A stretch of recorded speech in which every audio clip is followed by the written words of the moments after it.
Culpa y ensalada, o la culpa es de la ensalada. Todo empezó el día de la ensalada de canónigos.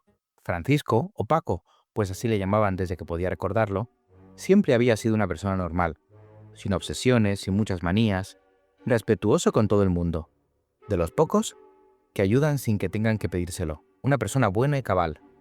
Vamos, una persona como todos fingimos ser, pero él lo era de verdad.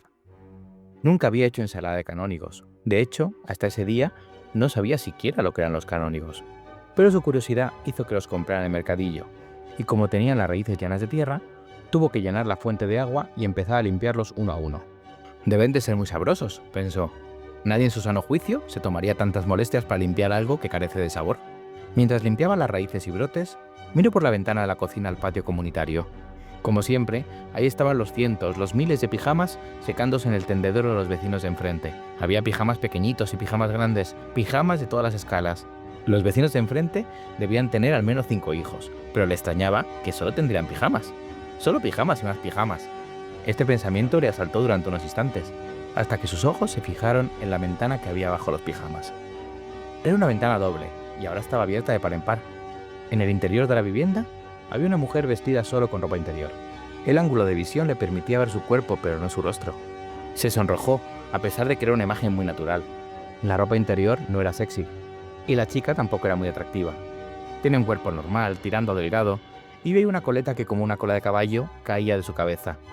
Una coleta que se movía hacia un lado y a otro, mientras ella hacía algo con las manos.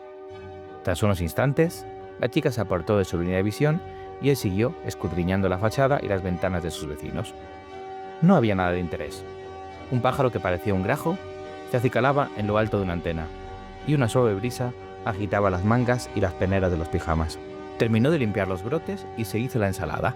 La aliñó con aceite de Módena, que es un poco más sabroso y espeso que el vinagre de la misma denominación, y quedó muy satisfecho con el sabor. Era refrescante y nuevo. 2 días después, pasó por el mercadillo de nuevo. Le pillaba de paso, ya que estaba junto a la salida del metro y coincidía con el horario en el que volvía a trabajar. Compró canónigos una vez más, y al llegar a casa empezó a limpiarlos. ¡Cuánta tierra!, se dijo de nuevo.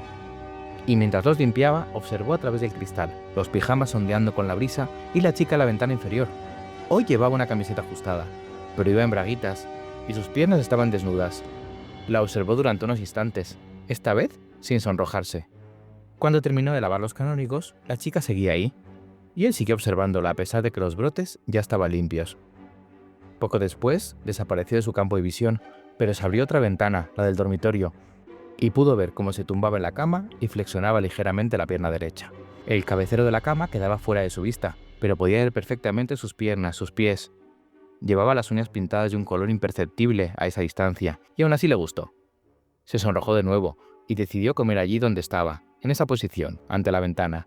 Acercó una banqueta y aliñó allí mismo la ensalada, deglutiéndola con avidez y nerviosismo, sin apenas mirar el plato, sin poder dejar de mirar a la chica de la ventana. Los días pasaron, e intentó varias veces coincidir de nuevo con la muchacha, pero no tuvo suerte. Hacía calor, y aún así sus ventanas no se abrían. Varios días después, volvió a comprar canónigos en el mercadillo, y sucedió de nuevo. La ventana estaba abierta, no una, sino 3. Podía ver cómo la chica iba de habitación en habitación, el dormitorio, el baño. Se ruborizó solo de pensarlo. Cuando estaba aliñando los brotes verdes, la desconocida entró en su cuarto de baño y se quitó la camisa. No llegó a ver sus pechos, pero sí su espalda desnuda. Después de aquello, compró canónigos todos los días.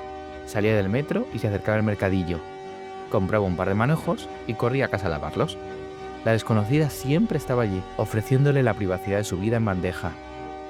Ya le había visto el rostro varias veces cuando tendía y destendía la ropa. Conocía cientos de recetas de canónigos y había inventado unas cuantas, y aún así, a pesar de los días que pasaron, los vecinos seguían sin entender otra cosa que no fuera pijamas. Pero a él ya no le importaba, estaba completamente obsesionado con aquella joven, hasta el punto que empezó a pasar horas y horas en la ventana de la cocina, y si ella se asomaba por la ventana, él se echaba hacia atrás para que no la descubriera. Pasaban los días y la obsesión se transformó en culpa el día en que la vio desnuda por primera vez. Desde entonces, cada vez que la veía, sus ojos se deleitaban, saboreaban el momento, y su mente lo torturaba. Cada día era peor, la culpa aumentaba y agarrotaba su corazón hasta que un día dejó de comprar canónigos. Apesadumbrado, llegó a casa y miró por la ventana, esperando ver los cierres echados. Pero ella estaba allí, esperándole, acicalándose en el baño, frente a lo que él imaginaba era el espejo. Se resistió, fue fuerte y dejó de mirar. No soportaba más la culpa. Cada día irrumpía en la vida de esa pobre muchacha. La observaba desnudarse y no recibía ningún castigo por ello. Eso era malo, no estaba bien, y él lo sabía. No le habían educado para esto. Tenía que respetar a esa desconocida. Tenía que respetar su intimidad, como haría con cualquier otra persona. Desde ese día no volvió a asomarse a la ventana de la cocina y no volvería a hacerlo nunca. Hacía ya varios días que aquel desconocido que la acosaba ya no le espiaba desde la ventana. A veces había intentado ver su rostro, pero eso ocultaba rápidamente cuando ella salía a atender. Natalia comenzó de nuevo a sentir la pesadumbre de su alma. ¿Tan repugnante soy que ya ni siquiera le gustan los mirones? Su tristeza era más profunda que otras veces. Aquel hombre había animado su vida. Se sentía deseada como nunca se había sentido, pero todo acabó el día en que se desnudó para él. ¿Hasta tal punto se ha sentido decepcionado?, se decía constantemente.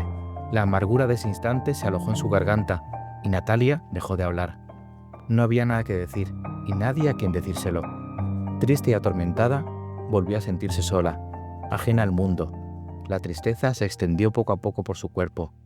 Primero llegó a sus pies y también dejó de caminar.